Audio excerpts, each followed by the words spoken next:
I punished my son for a cruel prank on an autistic girl, straining our relationship. Now, he lives with my ex-husband, who is suing me for child support. I, F48, have a son Jack, M19, and a daughter Alyssa, F18, and am married to Tom, M50. Tom is Alyssa's father, but Jack's father is my ex-husband Dan, M48. Dan and I had a pretty ugly custody fight and he lives in NY while we live in TX. Over the years Dan has unsuccessfully tried to get Jack to move in with him. It wasn't easy to fight him off since he is a very successful lawyer. Jack is a pretty popular kid in school. His friends on the wrestling team came up with a prank for him to ask a heavily autistic girl who had a crush on him to the prom as a joke and for him to show up wearing a gorilla suit. Jack originally said no, but the wrestling team actually raised a fund which got to be somewhat north of $800 for him to do it and they paid for the gorilla suit. Jack agreed.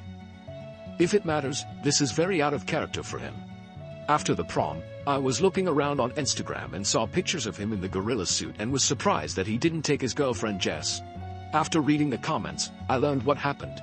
To say I was furious doesn't even do it justice. I woke Jack up as soon as I saw it and screamed at him until my lungs gave out. Then when Tom heard what was going on, he joined in. Tom and Jack have never gotten along. I can't prove it, but I suspect Jack's father Dan has a hand in that. Jack told Tom, "Fuck off, I'm talking to my mother." So we took away all of Jack's electronics, his phone, and we had paid for a car for his graduation present. Because of his prank and disrespect to Tom, we instead gave it to Alyssa. We also forced him to give us the $800 plus and we gave it to his date and made him write a letter of apology. He was also grounded for a month and we cancelled his 18th birthday party. When Jack's birthday cake, there was a knock at the door. It was Dan and he had suitcases. Tom said, "What is this? The custody agreement says you don't get him on this birthday." Dan just looked past Tom and said, "Hey kid, I'm here for the jailbreak." He then pointed at a Mustang and said, "Hope you like Fords. You can practice driving your new car on a road trip back to NY. Let's take a detour to NOLA." The two of them were laughing, high-fiving and backslapping and they just ignored us as we tried to intervene. The only time Dan acknowledged me was to look me in the eye and say as cold as ice, "Checkmate." And for Jack to yell as they were driving off, "Fuck off, Tom." Since then, Jack has gone totally no contact with me. He talks a little bit to Alyssa and from the little he does tell her, he's doing well and Dan is giving him the royal treatment, bringing him to steakhouses, Yankees games and just giving him outright cash. It has been almost a year and I'm going crazy thinking I've lost my son. So AITA. Edit. I see there is a little confusion here about whether Alyssa is my bio daughter or stepdaughter. She is my stepdaughter. We really have a mother-daughter relationship to the point where it doesn't even occur to me to call her my steph. At the risk of understatement, Jack never warmed to Tom the same way. Note from me, edit. People have pointed out I should have provided more context regarding OOP's comment section. I didn't originally think this was necessary, but it's clearly been told to me that was wrong. I can't remake this thread, but I can add what I feel are relevant comments. On thought process behind the punishment, he never really got into that much trouble and is largely a good kid. He'd sometimes get into fights but that all cleared up a few years ago. We'd usually just ground him and make him do extra chores and that was enough. But it didn't come up a whole lot. Recently, it was maybe grounding him for a weekend here or there for a badly blowing curfew, be home at 11 and he rolls in at 12:45. I can't say I had a fully formed plan on what the discipline would be for the prank alone since it all kind of happened at once, but to me at least, the big thing was the prank and telling Tom to fuck off definitely mattered but was small potatoes compared to that. But less so to Tom, for obvious reasons. On Dan, OOP's ex-husband, and his motivation. There is some truth here. I wasn't very kind to Dan when the marriage broke down and could have been more equitable with custody matters in the divorce which created a lot of bad blood from Dan's side. As much as I'd like to agree that I just have to wait for Dan to get sick of throwing money at Jack, I can't deny that Dan actually does pretty well by Jack and also that he likely isn't going to be running short on money anytime soon. I spent every day with Dan for so many years and know that man very well. He is an extremely calculating man. His exact thought process was that he saw the perfect opportunity to take his son back after years of feeling slighted through the divorce process and then hit with everything he had. It worked. Dan always plays the long game, just like I'm sure he's going to play the long game to keep things the way they are. More on Dan. As much as I'd like to demonize Dan, and there are a lot of things I can really say about him, he does truly love Jack and has really wanted custody for a long time. If it was simple gamesmanship, I think he wouldn't have been so brutal about it. He truly feels I stole his son. On the extent of the punishment and Jack's relationship with Tom, stepfather. The story with Tom was that my son just never respected him as any kind of authority figure. Even as a young child, if Tom would tell him to do something, he'd tell Tom that he was just a rude guest in his house. I can't prove it, but I have to think Dan had a hand in it. How else would Jack know that it was my money from the divorce that bought the house and that Tom was broke? Also funny you mention about my son calling Dan with his side of the story. I have no idea how he did that. I had his phone locked away for 2 weeks when that happened. I suspect that his GF Jess somehow had a hand in it, even though he was barred from seeing Jess. Part of the reason I think that is this arrangement works out so well for her. She is going to NYU for college, and somehow Dan pulled some stunt to get Jack into Temple in Philly, so they take turns spending weekends with each other in either NY or Philly. Dan's Instagram post from last week was the three of them having dinner together at Peter Luger's. On money troubles and child support issues, I just feel so stupid. I know Dan. He has been waiting years for an opportunity like this, and I handed him the perfect storm. I am not proud of it, but I did not treat Dan very well towards the end of the marriage. To be clear, I never cheated on him though. But he has hated me since then. Also, since he doesn't live with me anymore, child support is terminated. We divorced in New York, where child support goes to 21. I don't know how I'm going to make next month's mortgage. Dan is a very high earner, so it was a big check. He can actually go after me now for child support, and my lawyer tells me he has already filed the paperwork for that. More on child support. Tom is on disability. I knew I'd have a problem in 3 years when Jack aged out of child support, but I was hoping Tom would be back to work by then. Unfortunately, I am very familiar with the way child support works. You have a number for household income which gets negotiated after it gets to a certain point, because the law says you stop counting dollar for dollar above a threshold. Then after that total is arrived, you split by relative income. I do pretty well, but not like Dan. I used to do better before COVID. At the time of the divorce, I won a very high household income split. It was good for me back then since he had to pay me. Now I have to pay Dan my portion of that very high number. So I get the double whammy of losing the checks I was getting, and now I have to write big checks his way. On Tom and Jack's difficult relationship. I tried to introduce Tom slowly and things started out okay. They were never warm, but it was peaceful. Things started getting rougher when Tom moved in. He had an accident at work and got behind on bills. It was a little sooner than we would have liked, but Jack had known him for a year at that point. It started with little things, like Tom telling Jack to clean his room, or put away his plates or mow the lawn. Jack just wouldn't do it. I'd noticed that every time Dan flew down to spend a weekend with Jack, it got a bit worse. I remember a few years ago overhearing Jack on the phone call Tom my pet loser. A phrase I know Dan has used about others before. When Jack was 16, there was one time that Tom's back was hurting and he told Jack to warm him up with a plate of leftovers, and Jack was playing a game and told him to get it himself.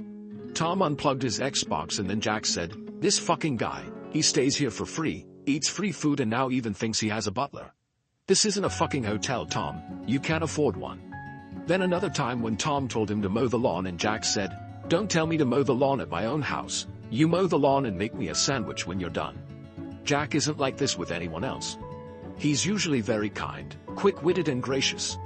The thing that freaks me out is that he is almost exactly like his father. If he likes you, he'll be as debonair and smooth as can be. But if he doesn't, he really doesn't. And he truly hates Tom. More on their relationship. The end of the marriage wasn't pretty. I have to take responsibility for that, and the divorce was very contentious. Following that, there was a lot of bad blood. But it definitely got worse once Tom entered the picture. Tom once made a Facebook joke about how he wishes they would bring back paddling in schools. To say Dan went nuts does not cover it. He literally got on a plane immediately from New York, busted into my house and started making all kinds of accusations and threats against Tom. Tom had to literally lock himself in the bathroom and escape out the window because we all thought Dan was going to do something crazy. Following that, I had to spend the next 2 years in litigation proving that Tom never has and never will lay a hand on Jack. Jack has also been rubbing it in Tom's face that has his father's permission to defend himself against Tom if he ever wants to get old-fashioned with him. Jack is a 6'2" wrestling champion and MMA hobbyist. Tom is a 50-year-old man with a bad back half his size, and they are both keenly aware of it. If Tom ever laid a hand on Jack, I'd see to it that he'd be in jail. But I suspect his first stop from any such encounter would be the trauma ward. Yet more on their relationship. There is a little culture clash between Jack and Tom. Tom is an old-fashioned Texas man where he believes kids should do what they're told. Jack grew up in Manhattan. Believe me, Tom has way dialed things down from what he'd normally do, but he does believe that kids should listen to adults and help out around the house. He realizes that there is a lot of tension and that his usual approach isn't going to work, and I have even told him that if he tries it, I won't be able to maintain the marriage if he can't find a way to make a peaceable home with my son. After I told him that, he mostly just tried to step out of any kind of parental role, but sometimes, he'd still tell Jack to do something and Jack would react very badly. Jack acknowledging his wrongdoing, but still feeling the punishment was way too harsh. Thanks. He has blocked my number. Alyssa does still talk with him a bit since they had a cordial enough relationship. She even offered to give him the car back to make peace. He told her to keep it since he has a better car now and told her that he doesn't have any bad blood against her. For a while he was telling her that he'd never forgive me. He appreciates that he did wrong, but that I took it way too far by taking the car away and because I wouldn't let him see his GF for a month. The last time Alyssa brought it up, there was some movement on that. He said maybe sometime in the distant future, but not for years. So Alyssa is acting as a bit of a back channel. However, she's still so young and I don't like asking her to be in the middle of it, which must be hard because it really pains her how she sees Jack as a big brother and how bad Jack's relationship is with her father. OOP on apologies and potentially fixing this. I don't know if I agree with all of this, but for what it is worth, I have tried offering apologies. He has blocked my phone, but I sent him emails where I apologized for giving his car to Alyssa, for screaming at him, for trying to force a relationship with Tom on him and for taking the money. He has never responded. You do have a good suggestion though, apologizing to Dan. Dan hates me. To take some accountability, the reason for the divorce is I didn't treat Dan very well during the marriage. He resented the custody schedule. He thought the child support was far beyond what was needed to support Jack, and he made no bones about the fact he considered me to have stolen his money and his son. But with all that said, the worst he can do is hang up on me. Update: I was denied an official update, but a few of you cared enough about all of this to ask me for updates periodically, so here it is. On the advice of some of the posters, I reached out to Dan to see if he'd be willing to consider brokering peace between me and Jack. About a week later I got a response telling me to meet him and Jack at a cafe in Manhattan. He arranged a 6 a.m. flight and put me in a dodgy hotel in probably the most dangerous neighborhood in NYC. I arrived and saw Dan, Jack's GF Jess, and his friend from a past firm, Jonathan. I noticed Jess had an engagement ring on her finger. Jonathan said Jack has a claim against me for stealing the $840, and until that is resolved, I am not to contact him, but to only contact Jonathan. I told Jonathan that's the money his friends paid him for the prank and that I gave to the girl. Jonathan said he was aware of the circumstances, but nonetheless it wasn't my money and under the law it was a theft and Jack has a legal claim against me. I said I don't care if it was against the law, Jack had no right to that money and they could sue me if they wanted. Jack said, "You locked me up in my room like a prisoner for a month, took the car bought for me with Dad's child support money, took the money and berated me for hours on end. Unless you're going to give me the car, this is the only thing you can undo. You said you wished we could have handled it better, so here is your chance. Or was that just bullshit lip service?" I told him I was sorry, but I can't do it. Jonathan then gave me a cease and desist letter telling me to not contact Jack and to address all communication to Jonathan. Then Jack and Jess left and I asked Dan if he could talk for a minute. I asked him if he brought me there to humiliate me, and he said actually no, he didn't. He brought me so I could humiliate myself. He'd actually worked very hard to get Jack to the point where he'd be open to talking to me again if I were willing to back down just a little. But since he knew that if I had to choose between my indignation and my own son, that I'd choose my indignation every time, just like I did in our marriage. I asked him why he'd put us all through that. He said it was because a part of him wondered if I'd ever learn to pick love over anger. He bet his future that I wouldn't when he divorced me. So he had to see for himself how it actually turned out after all these years later. I asked him if Jack was just a pawn in his game. He said no, if I actually would have picked Jack he'd be with me now and there would have been nothing anyone could have done to stop it. But instead, my indignation over a stranger was more important to me than learning to move on with my own son. I asked him what about the girl? He then said, "I hope she'll be a wonderful daughter to you since you lost a son for her." I told her I don't know the girl. So then he said sounds like a bad trade, and left. Also, I'm apparently not invited to Jack's wedding. At this point I posted thanks for posting the update. I'm a little confused why you weren't willing to pay the money. These are some quotes from comments you said earlier. If you lose your only child, nothing else really matters. I didn't understand that before. Hopefully you never do. On if you would be willing to divorce Tom to get Jack back. If I had to, yes. Truthfully, that's kind of been falling apart anyway, and the only reason I haven't divorced him is because I don't want to lose Alyssa. I should never have touched the car. I should have just grounded him. insisted on the apology and maybe also made him hand over the money. Losing a relationship with a child is a hell of a thing. It is like death.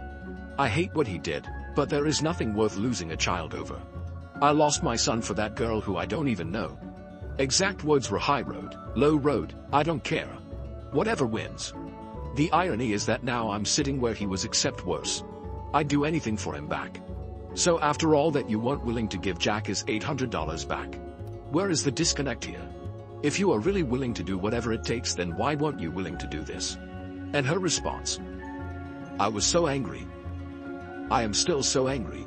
He was sitting there, smug as can be, with his little girlfriend, my ex, and my ex's best friend there as his lawyer. At that moment, I just couldn't. The whole thing was to humiliate me. They stuck me in a crack den of a hotel, made me trek all over New York, then they all show up laughing and backslapping, and the lawyer tells me I can't talk to my own son unless I pay him $800. I just don't even know what to do anymore. Dan reversed the polarity on the child support, and I'm now a few months behind on the mortgage, and the hole gets deeper and deeper. I placed my house for sale on the market. I'm just at wit's end. Now to the next story, story 2. I lost points in an English class debate for stimming, which my teacher found distracting. As someone with ASD, this felt unfair. I'm gonna sound annoyed in this post because, well, I am so mad about this, mainly because of both the conversation after as well. We had a debate in my English class. Okay, great. I need better skills in public speaking. I'm fine that I lost points from bad speaking skills, but what I'm mad about is the fact that I lost points on stimming. I didn't even know that was something he could take off, but he did. And that just seems unfair. He said it was distracting and he couldn't focus on what I was saying because I kept rocking back and forth and slightly punching the podium, which made too loud of a sound, etc. I don't think this is fair, like at all. And maybe I'm overreacting. Maybe I'm upset over nothing. I talked to him today, stating some things and stuff and getting clarity and asking for extra credit and stuff. He said that I need to present myself better, and I need to make eye contact, stop stimming, and just socially act my age. Which I think it is uncalled for. I'm diagnosed with ASD, I have an IEP for that, nothing academic related, this is an honors class. Anyways.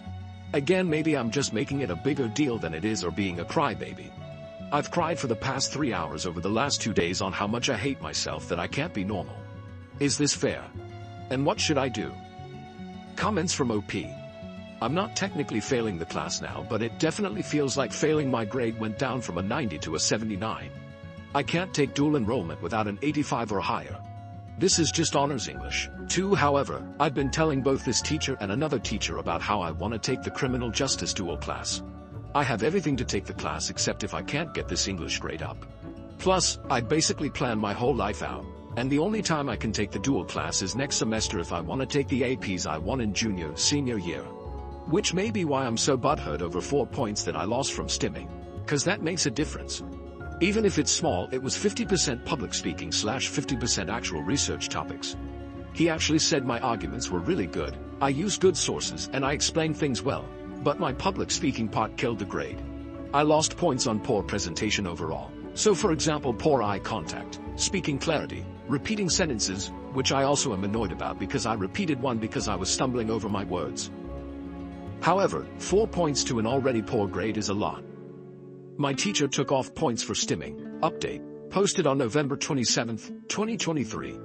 I posted a post about 10 days ago discussing how my English teacher took points off my presentation during a debate because of stimming. So I thought I should update you guys on what occurred after. For one, I discussed it with my teacher on my own. I wrote an extra credit proposal, which he granted. I ended up getting a 5-point extra credit assignment over Thanksgiving break. I had to tell a speech to my family about the importance of gratitude and what it means to me. Secondly, I talked to my dad and stepmom, which they both not the happiest. We ended up talking to him. While he won't change my grade for the major, he is giving me a chance to make up for minor grades. If I do some extra work, etc., 2 minor grades will become 100s. My teacher took points off my debate for stimming. Update to the update. Posted on December 18, 2023. First and foremost, I brought my grade up from a 78 to a 90. I know that grades aren't everything, but honestly I can't be more excited about this. I also got a 100 on my state EOC, which I know probably had a huge curve, but still. I was extremely nervous about it. Secondly, we ended up adding stimming onto my IEP. The person who does my IEP was annoyed that we even had to specify it since she thought it was common sense. Lastly, the teacher got to talk about the importance of inclusion in his classroom and also to better understand some neurodiversity disorders in better detail. That yours truly helped, right, since mental disorders and psychology is one of my special interests. Anyways, that's about everything that has happened. My last day of school was Friday, meaning I am officially done with this teacher for the rest of my high school career, and I can happily say, I am very excited to not have to deal with him anymore. Edit, y'all. This was an English class, not a debate class. Specifically English 2 honors. Probably should have mentioned that. Thank you for watching. If you haven't subscribed yet, please do so and hit the notification bell to stay updated with more shocking real-life stories happening around you.